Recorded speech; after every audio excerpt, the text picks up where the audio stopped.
Hello, everyone, and welcome back to Invitation to Puzzles, where today we have a full deck and missing a few cards puzzle, which features quadruples and Kropki pairs, which are two very nice constraints. And let's see what they have in store for us.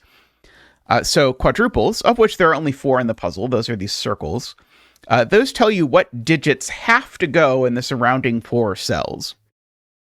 So in particular, here we're saying there needs to be a 1, 2, 6, and 8 in these cells. Normally, we'd corner mark that to say, like, one of these is a 1, one of them is a 2, one of them is a 6, and one of them is an 8. But notice here, somewhat appropriately, since they're called quadruples, I suppose, you can actually even write those as center marks. And that's because I actually gave... Well, I didn't give. They gave me 4 digits to go in 4 cells. So in fact, these are the only 4 digits that can go here. So remember, this center mark here means this digit is a 1, a 2, a 6, or an 8. So when you have a quadruple like this, it not only tells you what digits can go around it, it also tells you what digits can't go around it, because of the fact that you need all 4 digit spaces to be full in order for this to work.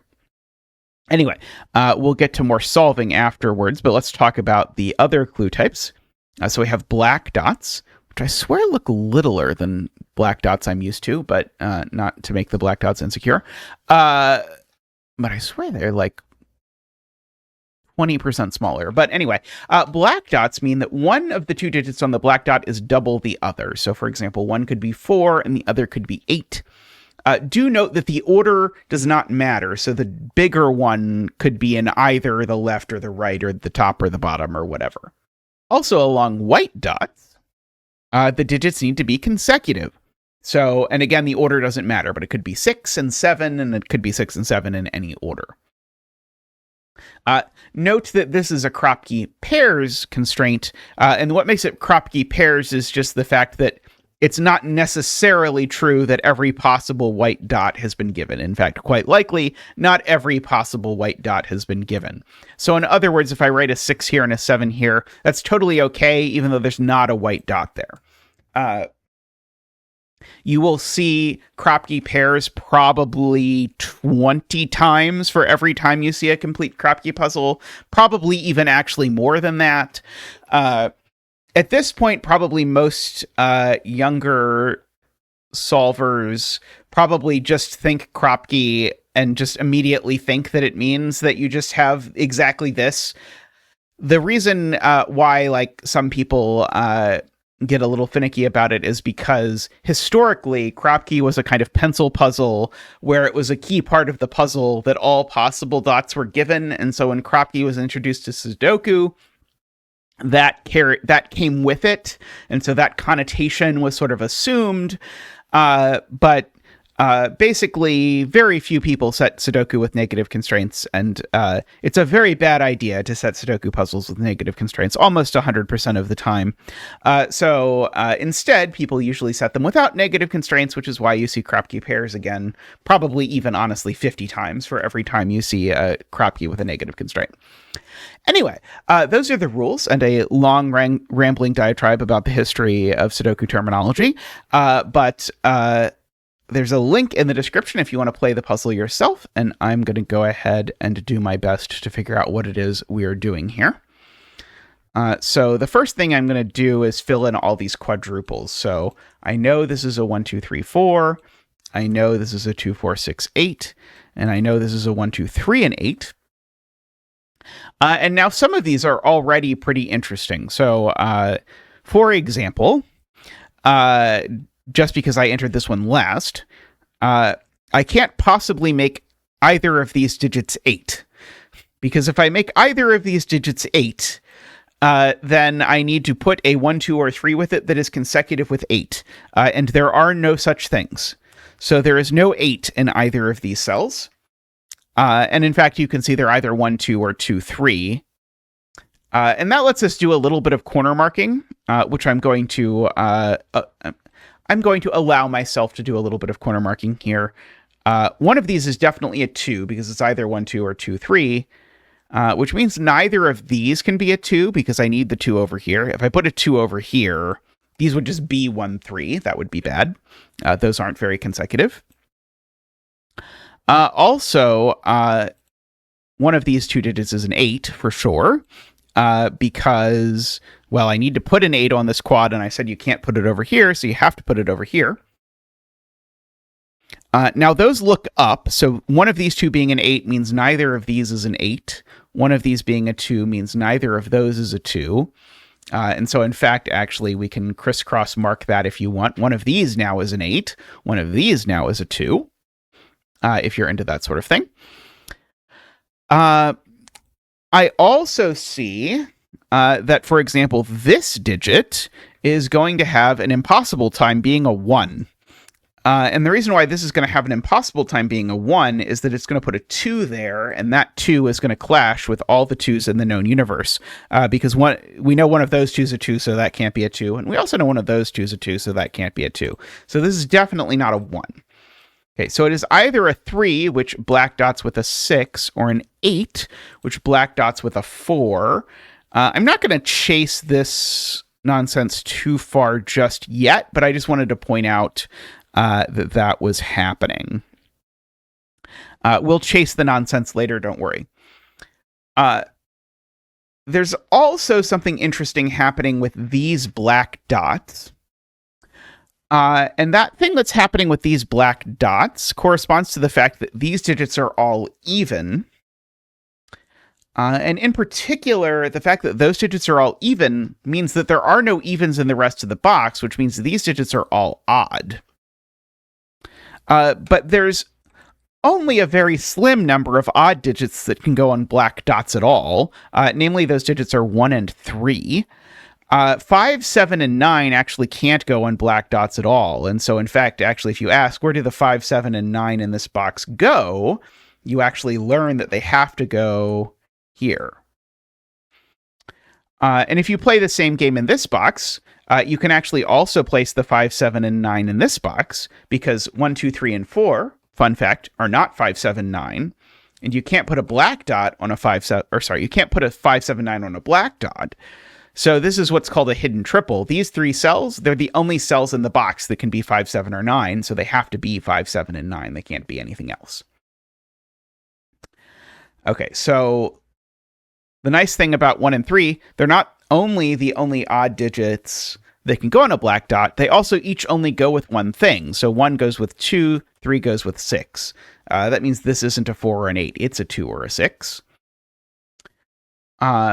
And I might as well also finish out this box while we're having fun. So these digits are 6 and 8, right? Those are the digits we have not yet placed inside this box. And given that 6 only goes with 3 or 4.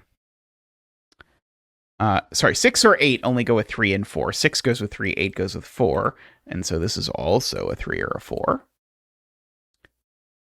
Let's see. And now this digit needs to be consecutive with 3 or 4. So at the very least, I am fairly confident in saying it is not a 1. That is what I am presently prepared to promise you. Okay. Let's now go back to this. And I like how we're sort of working our way around these consequences of this and slowly branching out into the rest of the grid. But let's go back here. This digit can't be a 1 because the 2 is over here and 1 only goes with 2. So I know that's not a 1. And so my 6, 8 again goes with a 3 or a 4. Which is suspiciously close to telling me something. And then this number needs to be consecutive with 3 or 4. But remember, it's not 2. So this number, in fact, actually can only be 3 or 4 or 5. If we would like. And now I see something in this box, which I'm trying to decide whether I think this is the thing I'm supposed to see or not, but I see it, so I'm going to use it. which is that I need to ask myself where 7 and 9 are going in this box. Well, I don't know if I need to. I very well might not need to, but I'm going to ask myself where 7 and 9 go in this box, because I notice I have center marked all of these cells, and I haven't center marked a 7 or a 9 yet, which means that there's a 7 and a 9 in these 3 cells. And again, remember, the corner mark means one of these cells in this box is a 7, one of them is a 9. As opposed to, I know this is always confusing the first 45 times you hear it, this center mark here means that this digit is a 3, a 4, or a 5. So equivalently, this cell is not a 1, it's not a 2, it's not a 6, it's not a 7, it's not an 8, and it's not a 9. So that's what that means, whereas these corner marks only mean something together, and they mean that one of these digits is a 7 and one of them is a 9, for the simple reason that I've already said I can't put 7 and 9 anywhere else. But the reason I see that that's useful is that 7 and 9 look over at this cell, giving me a 5, because this cell now can't be a 7 or a 9, or I would make it impossible to put that 7 or 9 in this box at all. But it's better than that, because this 5 actually looks back over at box 1, and now tells me these cells aren't 5, so where in this box is a 5? Well, due to my, you could say judicious, or you could say excessive center marking, that's the only cell that can be a 5. And so then we go to, okay, what is 5 consecutive with? It's consecutive with 4. What does 4 black dot? It black dots with 8. Okay, and we can fill in those. That does, I see, do a little bit of damage up there, a little bit of damage over there. And now... Oh, I guess this was true before. I just didn't see it. I say and now, but this was already true. The odd digit in this is a 3, right? This is either 2 and 3 or 3 and 4. So there's always a 3 over here. So we can repeat that game to say that these digits aren't 3. Just for funsies. I also know that one of these is a 1, but I don't feel as excited about that.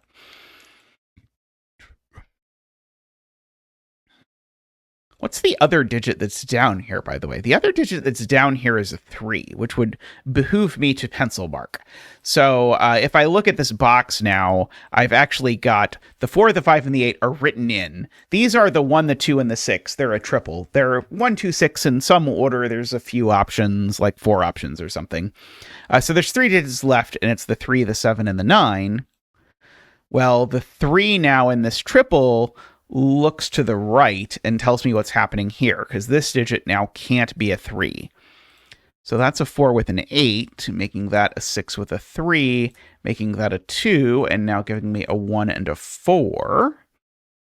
Now that looks back over, giving me a 6 and a 1 and a 2. 6 looks down, giving me a 4 and an 8. These are now a 2-3 pair. Because of that 1, which means this digit now is the 1 for this quad. It's the only place the 1 can go. Or alternatively, if you prefer, you can say this is a 2-3 pair, so you've already used the 3. This can't be a 3, therefore it's a 1. Either is fine, and that 1 now looks back over here, giving me this 3 and this 6, which now looks back up, giving me this 1 and this 2. And I see that we can write in the 2, the 4, and the 8, which lets me write in these. And so now we have done an immense amount of damage to our poor quadruples around the outside. And by an immense amount of damage, I mean we've written in entirely what digits go in these quadruples around the outside. Okay, so now we've got to somehow figure out how to break ourselves in, and I see a couple ways we could go about doing that. One is I could write in what these digits are, which are a 1 and 2. That's not incredibly helpful because it just means this is a 1, 2, or 4. I think probably the intended spot for me to put my gaze is this black dot. Which has the either fortune or misfortune, depending on your point of view, of seeing both a 1 and a 4. And if you think about it, there's really only these sort of two flavors of black dot. I'm trying to find a place I can write this where it won't clash with everything. Oh, there's not. I'll just write it on screen like this. There's the 1, 2, 4, 8 flavor of black dot, where you either have 1 doubling to 2, doubling to 4, doubling to 8, and the 3 doubling to 6 flavor of black dot. If you double again, you get to 12, which is too big. But the reason I mention this is because the fact that this black dot sees 1 and 4 actually beautifully severs all the possible ways of making a black dot of this type. And ergo, this black dot here can only be that type. So that's something that you will see, like black dots that see both 3 and 6, or equivalently that see both 2 and 8, are quite powerful. So this has to be 3, 6, and that can't be a 3 because of Sudoku, so we actually get the 6 there and the 3 there. I see now this 5. I say now in quotes. I see that, unrelated to anything we just did, this digit's a 5 because I need to put a 5 in the box. But that's nice because now this isn't a 5, and so that is. I also, I suppose, could have done that with that 7-9 pair if I was so inclined, aka if I had noticed. Let's see. Speaking of 7-9 pairs, these are a 7-9. These are a 2-8.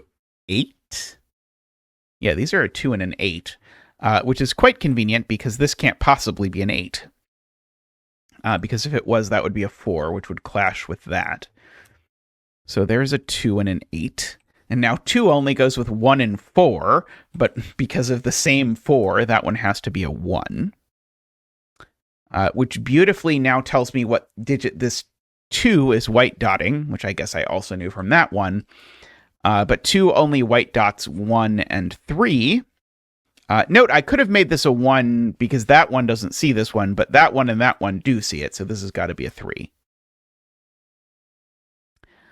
Okay.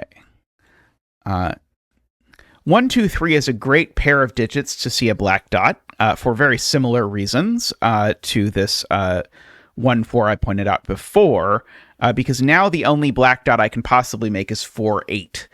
Again, the 3, 6 family's out because I can't put a 3 on it. I can't use the 1 or the 2. 4 and 8 are the only thing I can do, and that 4 tells me the order is 8 and 4, which now seems to give me this 2 and 1 and 2. And now we get to do one of my personal favorite tricks, which is the fact that I have to put a 7 or a 9 here, but I can't put a 9 because if I go 8, 9, then I'd have to go back to 8, which I can't for lots of reasons, including that 8 and that 8. So I actually have to go down because of the way the two white dots work together. And that's one thing I really like about Kropki is the fact that usually in order for any deduction to work, you have to have a lot of pieces working together because a white dot and a black dot have lots of options, but once you put them together like this, they can get interestingly and surprisingly powerful. So that has to be 7, and now that's a 6. So that's a 9. Like that. So now this digit we know. And so I know it's not of the 3, 6 variety because of that 6. And I know it's not 1, 2, or 4 because of the column. So this digit is exactly an 8, making that a 4. And in fact, making that a 6 if you just finish this column. Let's see, that's a 5 or a 7. That doesn't help me. This is a 7 or a 9. I don't think that helps me either, but I'm going to fill them in anyway. There we go. I have another clue. I thought I was out of clues, but I'm not out of clues yet because this digit is consecutive with 4 and it's not a 3. So this digit is a 5. Okay, what is left in this row? 6 and 9, it looks like, and that's good because... Nope, not 6 and 9. Let's try again. No, I think it really is 6 and 9. It's 6 and 9, but I put it the wrong order for some reason. So it's 6 and 9, and they have to go in that order because of that 6, making that a 7 and a 9. Okay. What is left over here? I'm trying to figure out what's the most efficient way to get through the Sudoku portion of this Sudoku puzzle. Probably for me to place digits like 2 in this box is placed by Sudoku. And that was the last 2 in the entire puzzle. Good. What about 1? Yeah, 1 is placed in this box here, and there, and there. Now we've got all the 1s. What about 4s? We need a 4 there, apparently. And we need a 4 there. Good. What about 8s? That seems to be an 8. That seems to be an 8. You'll notice I'm starting with the black dot digits because I assume those will be more restricted. Like that's the only place for a 3. So now that's the only place for a 3.